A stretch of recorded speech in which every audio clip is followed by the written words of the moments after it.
Radhe Radhe friends, इस video में आज मैं आपके लिए लेकर आई हूँ नाग पंचमी की कथा। प्राचीन काल में एक सेठ जी के 7 पुत्र थे। सातों के विवाह हो चुके थे। सबसे छोटे पुत्र की पत्नी श्रेष्ठ चरित्र की विदुषी और सुशील थी, परंतु उसके कोई भाई नहीं था। एक दिन बड़ी बहू ने घर लीपने को पीली मिट्टी लाने के लिए सभी बहुओं को साथ चलने को कहा, तो सभी डलिया और खुरपी लेकर मिट्टी खोदने लगी। तभी वहां एक सर्प निकला जिसे बड़ी बहू खुरपी से मारने लगी। तो यह देखकर छोटी बहू ने उसे रोकते हुए कहा, मत मारो इसे, यह बेचारा निरपराध है। यह सुनकर बड़ी बहू ने उसे नहीं मारा। तब सर्प एक ओर जा बैठा।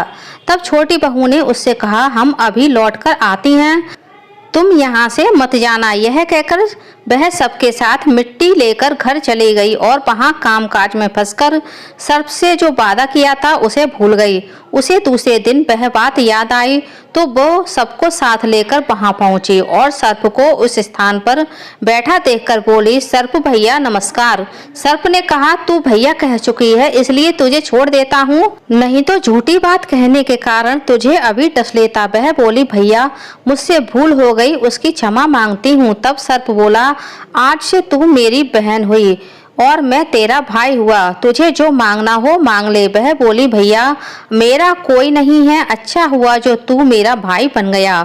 कुछ दिन व्यतीत होने पर वह सर्प मनुष्य का रूप रखकर उसके घर आया और बोला कि मेरी बहन को भेज दो। सबने कहा कि इसके तो कोई भाई नहीं था। तो वह बोला, मैं दूर के रिश्ते से इसका भाई हूँ, बचपन में ही बाहर चला गया था। उसके विश्वास दिलाने पर घर के लोगों ने छोटी को उसके साथ भेज दिया। उसने मार्ग में बताया कि मैं वही सर्प हूँ, इसलिए तू डरना मत और जहाँ चलने की कठिनाई हो वहाँ मेरी पूंछ पकड़ लेना। उसके कहे अनुसार ही उसने ऐसा ही किया और इस प्रकार वह उसके घर पहुंच गई। वहां के धन ऐश्वर्य को देखकर वह चकित हो गई। एक दिन सर्प की माता ने उससे कहा, मैं एक काम से बाहर जा रही हूँ, तू अपने भाई को ठंडा दूध पिला देना। उसे यह बात ध्यान न रही और उसने गर्म दूध पिला दिया, जिससे उसका मुख बेतहर जल गया। यह देखकर सर्प की माता बहुत क्रोधित हुई, परंतु सर्प के समझाने पर वह शांत हो गई। तब सर्प ने कहा कि अब बहन को घर भेज देना चाहिए। तब सर्प और उसके पिता ने उसे बहुत सारा सोना, चांदी, जवाहरात, वस्त्र, आभूषण आदि देकर उसके घर पहुंचा दिया। इतना ढेर सारा धन देखकर बड़ी बहू ने ईर्ष्या से कहा, भाई तो बड़ा धनवान है, तुझे तो उससे और भी धन लाना चाहिए। सर्प ने यह वचन सुना तो सब वस्तुएं सोने की लाकर दे दी। यह देखकर बड़ी बहू ने कहा, इन्हें झाड़ने की झाड़ू भी सोने की होनी चाहिए। तब सर्प ने झाड़ू भी सोने की लाकर रख दी। सर्प ने छोटी बहू को हीरा मणियों का एक अद्भुत हार दिया। उसकी प्रशंसा उस देश की रानी ने भी सुनी और राजा से बोली कि सेठ की छोटी बहू का हार यहाँ आना चाहिए। राजा ने मंत्री को हुक्म दिया, उससे वह हार लेकर शीघ्र उपस्थित हो। मंत्री ने सेठ जी से जाकर कहा कि महारानी जी छोटी बहू का हार पहनेंगी, वह उससे लेकर मुझे दे दो। सेठ जी ने डर के कारण छोटी बहू से हार मांगकर दे दिया।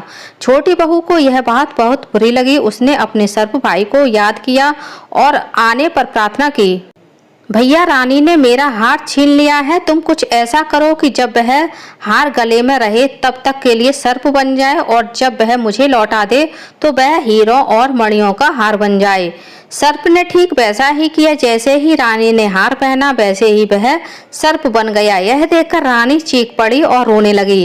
यह देखकर राजा ने सेठ के पास खबर भेजी कि छोटी बहू को तुरंत भेजो। सेठ जी डर गए कि राजा ना जाने क्या करेगा। वे स्वयं छोटी बहू को साथ लेकर उपस्थित हुए। राजा ने छोटी बहू से पूछा, तूने क्या जादू टोना किया है, मैं तुझे दंड दूंगा। छोटी बहू बोली, राजन धृष्टता क्षमा कीजिए, यह हार ऐसा ही है, मेरे गले में हीरों और मणियों का रहता है और दूसरे के गले में सर्प बन जाता है। यह सुनकर राजा ने वह सर्प बना हार उसे देकर कहा, अभी पहनकर दिखाओ। छोटी बहू ने जैसे ही उसे पहना वैसे ही वह हीरों और मणियों का हो गया। यह देखकर राजा को उसकी बात का विश्वास हो गया और उसने प्रसन्न होकर उसे बहुत सारी मुद्राएं पुरस्कार में दे दी। छोटी वह अपने हार और इन सहित घर लौट आई।